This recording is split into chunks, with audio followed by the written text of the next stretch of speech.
Right, so hello and welcome back to Books and Things, and today let's talk about Emily St John Mandel.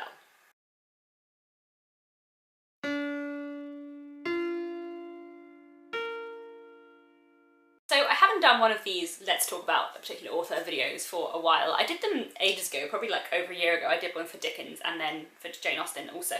But I think I stopped doing them because I ended up doing author weeks for most of my favourite authors, which are Charles Dickens, Jane Austen and the Brontes, and I will at some point be doing an author week for Hardy. But while I really enjoy doing author weeks, and I think they're a really fun way of like going through all the different novels by a particular author and talking about them in turn, I feel like for some of my favourite contemporary authors, it would be weird to do an author week because they're still writing, they're still alive, and they will probably write more books, and if I do an author week now of like 4 books, then in 5 years time they might have another 3 books out or something like that. When I started this channel, I think if you had asked me to name my favourite authors, they would probably have all been 19th century authors, but over the last like year and a half I have developed a few kind of favourite contemporary authors, and I think I would probably say that I have 3 favourite novelists who are still alive and still writing today, who are Emily St John Mandel, who I'm going to talk about today, John McGregor, who I'll be talking about in an author spotlight at some point in the future, and also Banana Yoshimoto, who I'd also like to do an author spotlight on. So Emily St John Mandel is a Canadian author, although she now lives in New York, and her first novel, her debut, which is Last Night in Montreal, was published in 2009. So I reckon you'd be pretty hard pushed on BookTube to not have heard of Station 11, because everyone everywhere has been talking about Station 11 on BookTube and in real life and in all the book clubs and everywhere. But the rest of her books don't really get that much attention, and I know I've complained about this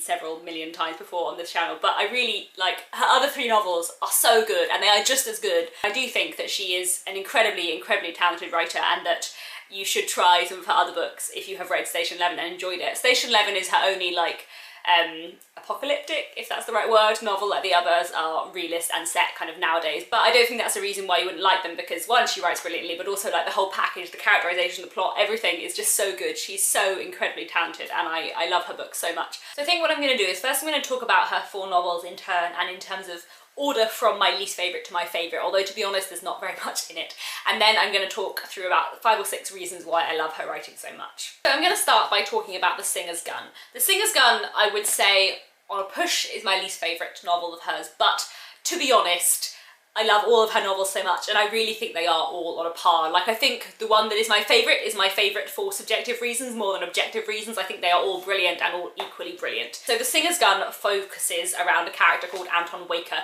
Anton Waker is the son of 2 people who run a store. They sell antiques, most of which are stolen. And Anton, for a long time in his life as he's growing up, kind of buys into their criminal world and ends up in various illegal activities. This is not the life Anton wants, and what he really wants in his life is to be corporate and to work in office, and so he manages to kind of get out of this situation, but he is always kind of drawn back, or there is always something linking him to this old criminal life, especially because it's tied up with his family.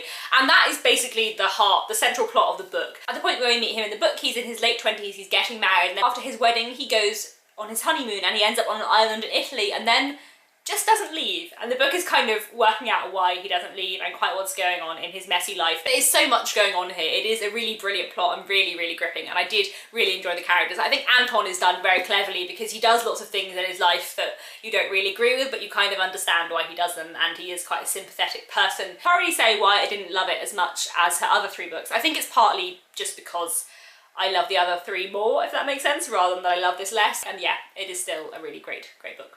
Next one.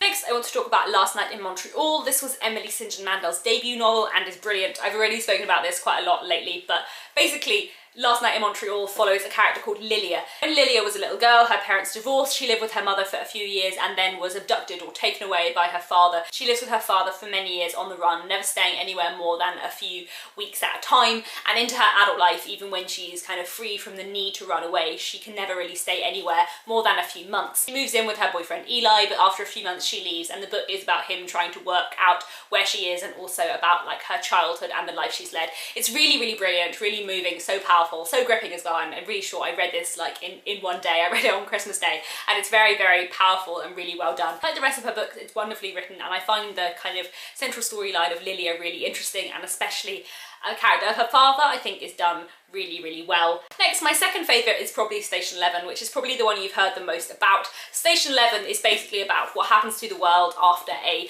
virus wipes out 99% of the population. Sounds very depressing, but it's really, really not. We follow quite a few different timelines, one before the events, one during the events, and one kind of 20 years later. 20 years later, we follow a character called Kirsten, who is travelling around with a travelling theatre company that performs Shakespeare. It's people preserving what they believe is worth preserving and finding something worth living for even when most people are dead.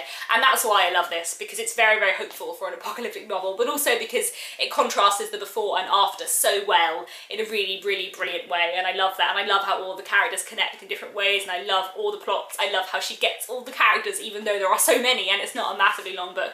I think it's beautifully written and really kind of powerfully done, and I like that it's not depressing, because it's so easy to make these kind of books depressing and much harder, I think, to make a book that is not about the fact so that everybody died. It's about the fact that some people survive, and that they don't just survive, they carry on living, which is so much more than just surviving. They're not just alive, they are making their lives worth something by performing Shakespeare, by celebrating art, by having relationships and talking to each other and having friendships and making connections. Like, I like that. It's beautiful. It's great. But I think my favourite is the Lola Quartet, for several reasons, but I love this so much. I think it's beautiful. I wouldn't say necessarily that it's better than Station 11. I certainly think it's as good as Station 11, but I love it more. It's interesting, I had this down as my second favourite book of 2016 with The Luminaries above it, but actually the more like I reflect now, it's been a little bit longer since I read The Luminaries. I think I prefer this to The Luminaries. I think that was partly because I'd read The Luminaries like a month before I filmed that favourite books of the year video, whereas I read this nearly a year ago now, so much longer ago. But I do love this so much, and it's definitely become one of my favourite books of all time. The mainly follows a character called Gavin. Gavin, when he was at high school, was in a jazz quartet called the Lola Quartet with 3 of his high school friends. At the time when he was in high school, as well as being in this Lola Quartet, he also had a girlfriend who was the sister of one of the other people in the quartet. His girlfriend disappeared the moment they left high school, and he never heard from her since. And 10 years later, his sister, who is near where they went to high school, sees a child who looks remarkably like Gavin and says that this might be Gavin's child that he had with Anna that he never knew about. And everything kind of goes on from there, but so much more than that, because Anna is also kind of on the run from various things, and it's just so brilliantly written and so wonderful. What I love about this, I think the reason why it's my favourite is partly because of the theme of music. Like, I really enjoy music, and I like music as a theme in books, and I think it's dealt with so well here. The way that music runs through all of the different characters. It was first published in 2012, and the backdrop is very much of the recession and everything kind of going wrong. I don't think I've read many books that kind of have actual economic events in the background, and I think that's done really well here. And the other thing I love, I think, is just the difference between high school and 10 years on. I think I just really enjoy the way that it looks at how people change over time, and the way that these friends kind of drift apart in the years after they leave school, and what that means and how their lives change. I just think it's done really well. It is one of those kind of like pet themes of mine that I really enjoy reading about. It's such a stunningly written, incredible book, and so wonderful and so fascinating, with so many dramatic things, and just, it's great. It's really great. And now that I have spoken a little bit about her novels and why I love them each individually, I'm just going to talk you through sort of 5 or 6 reasons why I love her as an author overall. So number 1 is her writing, and to put it more exactly, I think it's the precision of her writing. One of the things I really like about her writing is that it's really precise, and it's very like detailed. It's one of those writing styles that is very, very beautiful, but it's not overly floral. It never feels over the top. I don't think she uses like a lot of similes or metaphors or anything like that, but she picks out details of situations and thereby provides these beautiful, really detailed and very kind of clear descriptions. She uses small details to represent big things in a really clever way. So for example, let me read you a little bit in Station 11, which I really enjoy. There is this chapter which is literally like 2 pages of just a list of things that don't exist anymore, and it's just incredible. No more diving into pools of chlorinated water lit green from below. No more ball games played out under floodlights. No more porch lights with moths fluttering on summer nights. No more trains running under the surface of cities on the dazzling power of the electric third rail. No more cities. No more films, except rarely with the generator drowning out half the dialogue, and then only for the first little while until the fuel for the generators ran out, because automobile gas goes stale after 2 or 3 years. Aviation gas lasts longer, but it was difficult to come by. No more screens shining in the half-light as people raise their phones above the crowd to take photographs of concert stages. No more concert stages lit by candy-coloured halogens. No more electronica, punk, electric guitars. No more pharmaceuticals. No more certainty of surviving a scratch on one's hand, a cut on the finger while chopping vegetables for dinner, a dog bite. No more flight. Like the precision of each image, which together make the whole image, like that's something I really love, which she does a lot. Another example is in A Lola Quartet. Things Gavin remembered. Her enormous headphones. Anna in the evenings, cross-legged on the floor of his bedroom with her homework all around her. She liked constant music, but Gavin could study only when the room was quiet, so she put on her headphones and retreated into sound. She liked electronica, mostly 80s stuff that didn't move him, the Order singing about 1,000 islands in the sea. The headphones were a shiny robin's egg blue, surprisingly heavy when he tried them, but the sound was perfect. Sasha had bought them for her, a Christmas present. A small scar just above her right ankle from a bicycle accident when she was 6. Dark hair falling over her face, blue eyes, a habit of drawing little circles instead of dots over her eyes when she did her homework. The way she uses very small details is very clever. I don't think she tends to spend like masses of time in characters' heads, but she uses small details and small observations to tell you about different characters and to tell you about the situation in a way that's really effective. All of her books are so well done and so perfectly put together, and like her sentences always feel crafted, but they never feel overdone, and I think that's partly because of the kind of precision of her language, which I really love. So, number 2, why I love Emily St John Mandel's work a lot. I'm going to talk about characterization. All of her books have quite a lot of characters, especially Station 11 and the Lola Quartet, which are the longest of the 4. But she deals with that very well. I don't think there are that many writers who could pull off having that many characters in quite short books. None of her novels are very long, as well as she does. And I think part of the reason is that kind of precision of her writing, telling you small details about a character and often about their history, which tells you so much more about them and gives you a very clear image of them quite quickly. She manages to keep on top of a lot of characters and keep you emotionally involved with a lot of characters in a very compelling way. I like that her characters are very well developed, very complicated, and often not that nice. Like, there are characters who you don't like that much. I just finished reading The Singer's Gun, like I said, and the main character in that, Anton, does some morally dubious things, but you do feel for him because you get to see what he's like and you get to see what he's kind of aiming for by the way he behaves, and I think that is done very well. And the same can be said of Lilia in Last Night in Montreal. She's not always a nice person, but you understand why she is the way she is because Emily St John Mandel writes it so well. I also enjoy how quietly diverse her books are. Like, I feel like there are 2 really important things that novels and that fiction can do in terms of like fighting prejudice. One is to write about what it's like to be a minority and what it's like to experience prejudice, but the other thing is just to present a really diverse cast of characters and to not make it a big deal. Like in her books, I don't think she's ever specifically writing about diversity or about being in a minority, but she has a lot of very diverse characters, which I think is just important because it's never a big deal. It's just like, well, that man's gay, moving on, that person's Japanese, moving on. It doesn't matter, it's just another aspect of their existence, and I think that's done really well and is quite important. So the third thing that I very much enjoy about Mandel's novels is the way she uses structure,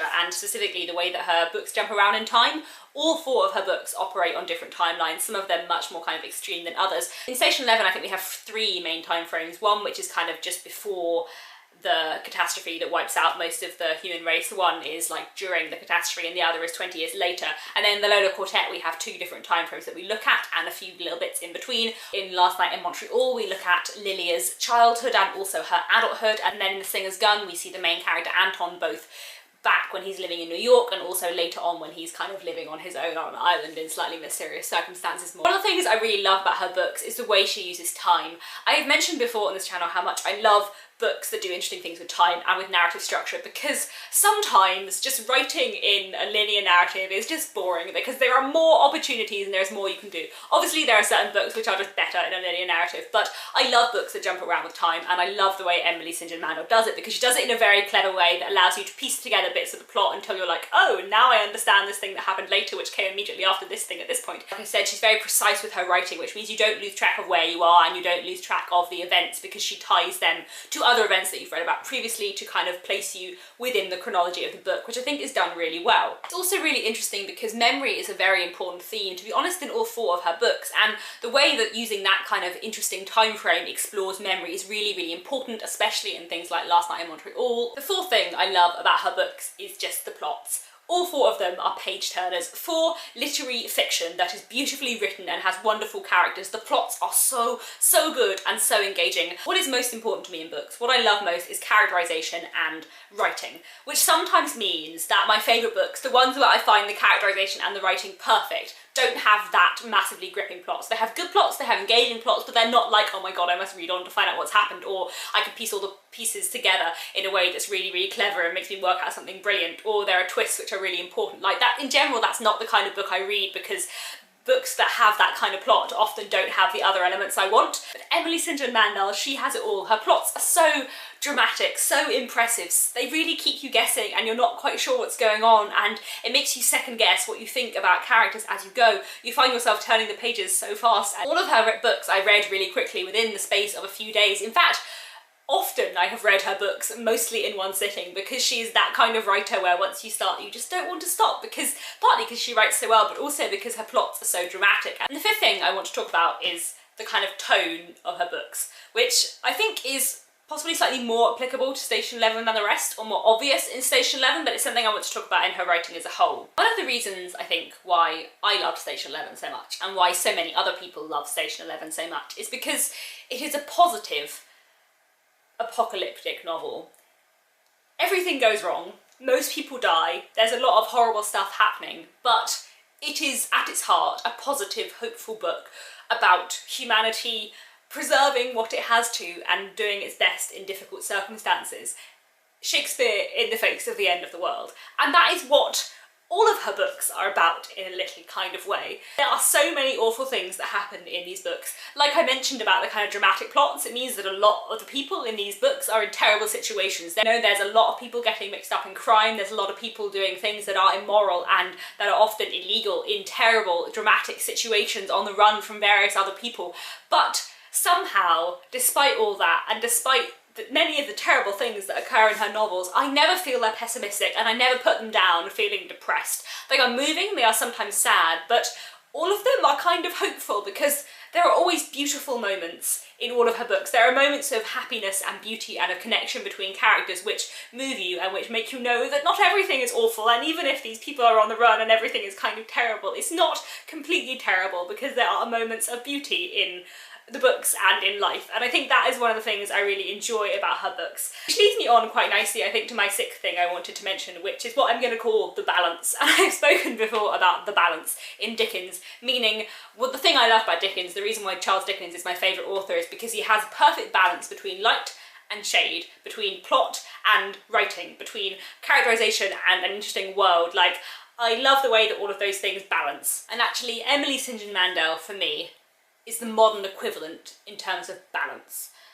I love Dickens because he has wonderful plots. Most of the contemporary literary fiction I read, I love the writing and I love the characters, but I don't find the plots as engaging as I find the plots of Dickens. That's just the truth. But the balance in her books is so good, because she has that mix of grittiness, of misery and sadness, but also of happiness and hope, I suppose, is the main thing I love. She has that perfect balance between wonderful writing, brilliant characters, and wonderful plots. That she has that balance of all of the elements tied together in a wonderful way, which is what I love, and I think like what you have to aim for. Like, she just writes brilliantly, but also has the plot and the characters and the structure and everything, all of the elements that I think you need to make a brilliant, perfect novel. So yes, she is very good. She is very good. So I think that's pretty much everything I wanted to say about Emily St John Mandel. I feel like this has been a longer video than I intended it to be, but that is becoming quite a pattern with my channel. I think she is an incredible author, and I feel like more people should read her, and more people should read all of her novels, because all four of them are absolutely incredible and I cannot